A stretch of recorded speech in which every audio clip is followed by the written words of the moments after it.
آج ہم ایک ایسی زبردست کہانی کی بات کریں گے جہاں غیر متزلزل ایمان نے مطلق طاقت کے تکبر کو چیلنج کیا۔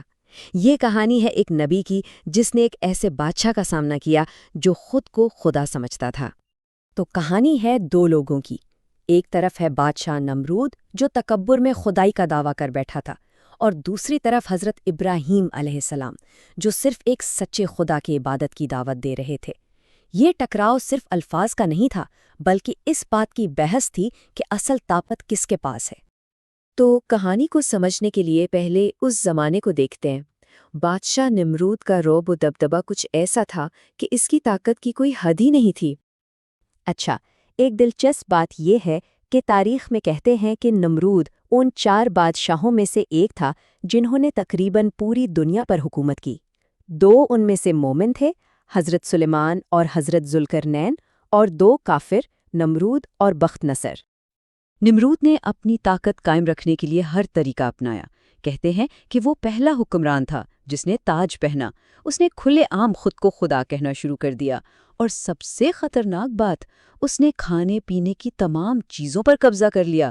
وہ لوگوں کو کھانا صرف تب دیتا تھا جب وہ اسے سجدہ کرتے تھے، یعنی اس نے زندہ رہنے کی بنیادی ضرورت کو اپنی عبادت سے جوڑ دیا تھا۔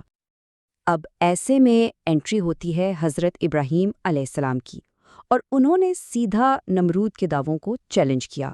یہ جو مکالمہ ہوا، یہ تاریخ کے مشہور ترین مکالموں میں سے ایک ہے۔ حضرت ابراہیم نے بہت سیدھی لیکن گہری بات کی۔ انہوں نے کہا، میرا رب تو وہ ہے جو زندگی دیتا ہے اور موت بھی دیتا ہے، یعنی اصل طاقت تو زندگی اور موت پر ہے جو صرف اللہ کے ہاتھ میں ہے۔ اب نمرود کو یہ گہری بات سمجھ ہی نہیں آئی۔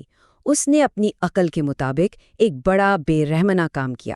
اس نے ایک بے گناہ قیدی کو قتل کروا دیا اور ایک سزائے موت کے قیدی کو آزاد کر دیا۔ اسے لگا کہ دیکھو، میں نے بھی ایک کو مار دیا اور ایک کو زندگی دے دی۔ یہ اس کی جہالت تھی کہ وہ اصل طاقت کو سمجھ ہی نہیں پایا۔ نمرود کا یہ بچکانہ جواب دیکھ کر حضرت ابراہیم سمجھ گئے کہ اسے ایک ایسی مثال دینی پڑے گی جس کا کوئی توڑ نہ ہو۔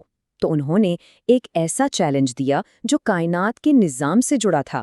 انہوں نے کہا، اچھا، میرا رب تو سورج کو مشرق سے نکالتا ہے، اگر تم خدا ہو تو ذرا اسے مغرب سے نکال کر دکھاؤ۔ بس یہ سن کر بادشاہ بالکل لاجواب ہو گیا۔ تو جب دلیل میں بات نہیں بنی تو حضرت ابراہیم نے ایک اور قدم اٹھایا۔ انہوں نے نمرود کے ریاستی مذہب یعنی بت پرستی کی جڑ پر حملہ کرنے کا فیصلہ کیا۔ ان کا پلان بڑا زبردست تھا۔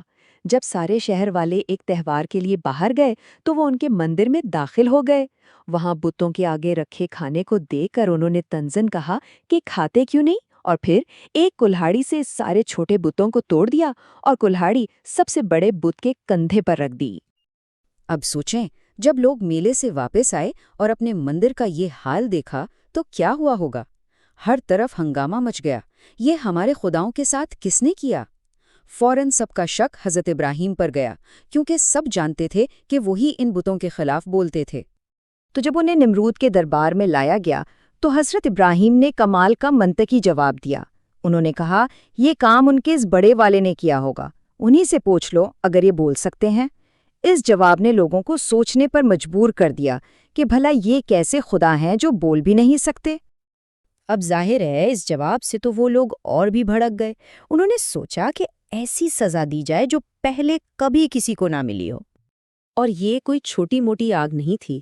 ذرا تصور کریں، پوری قوم نے مہینوں، شاید سالوں تک صرف لکڑیاں جمع کیں، لکڑیوں کا ایک پہاڑ بنا دیا گیا، اور جب اس آگ کو جلایا گیا تو اس کے شعلے آسمان تک جا رہے تھے، اور گرمی اتنی زیادہ تھی کہ کوئی پاس بھی نہیں جا سکتا تھا۔ تب کسی نے مشورہ دیا کہ انہیں ایک منجنیق یعنی ایک کیٹاپلٹ سے آگ میں پھینکا جائے۔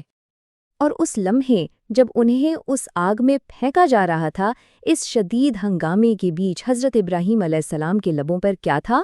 صرف اللہ پر مکمل بھروسہ اور سکون۔ انہوں نے کہا، حسبنا اللہ و نعم الوکیل۔ اور پھر وہ ہوا جس کے کسی کو امید نہیں تھی۔ اللہ کا حکم آیا، سیدھا آگ کے نام، اے آگ، ابراہیم کے لیے ٹھنڈی اور سلامتی والی ہو جا۔ صرف ٹھنڈی نہیں بلکہ سلامتی والی بھی، تاکہ ٹھنڈک سے بھی تکلیف نہ ہو۔ اور دیکھتے ہی دیکھتے منظر بدل گیا۔ وہ آگ جو جلانے کے لیے تھی وہ ایک ٹھنڈا پرسکون باغ بن گئی۔ جہاں شعلے تھے وہاں پھول کھل گئے، ایک چشمہ بہنے لگا اور حضرت ابراہیم اس میں بالکل محفوظ اور آرام سے بیٹھے تھے۔ لیکن کہانی یہاں ختم نہیں ہوتی۔ اس معجزے کا ایک اور گہرا اثر ہوا، اور وہ بھی ایسی جگہ جہاں کوئی سوچ بھی نہیں سکتا تھا، خود نمرود کے محل کے اندر۔ کہتے ہیں کہ نمرود کی ایک بیٹی تھی جس کا نام روایات میں زارا ملتا ہے۔ وہ ایک اونچے ٹاور سے یہ سارا منظر دیکھ رہی تھی۔ وہ شاید اپنے باپ کے ایک دشمن کی سزا دیکھنے آئی تھی۔ لیکن اسے وہ نظر نہیں آ رہا تھا جو نیچے کھڑی بھیڑ کو دکھ رہا تھا۔ اس سے آگ نہیں بلکہ ایک خوبصورت باغ نظر آیا جس میں حضرت ابراہیم بالکل سکون سے بیٹھے تھے، جیسے کچھ ہوا ہی نہ ہو۔ یہ دیکھتے ہی اس کا دل بدل گیا۔ اس نے وہیں ٹاور سے آواز دی اور حضرت ابراہیم کے خدا پر ایمان کا اعلان کر دیا۔ پھر وہ اس آگ سے گزر کر ان کے پاس پہنچ گئی اور آگ نے اسے بھی کوئی نقصان نہیں پہنچایا۔ جب نمرود نے اسے ایمان چھوڑنے کو کہا تو اس نے صاف انکار کر دیا، جس پر اسے بہت اذیت دی گئی، لیکن اللہ نے اسے بھی بچا لیا۔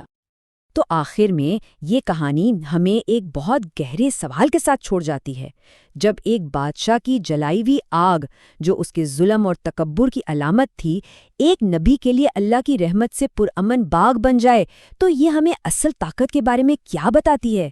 کیا اصل طاقت تباہ کرنے میں ہے یا بچانے میں؟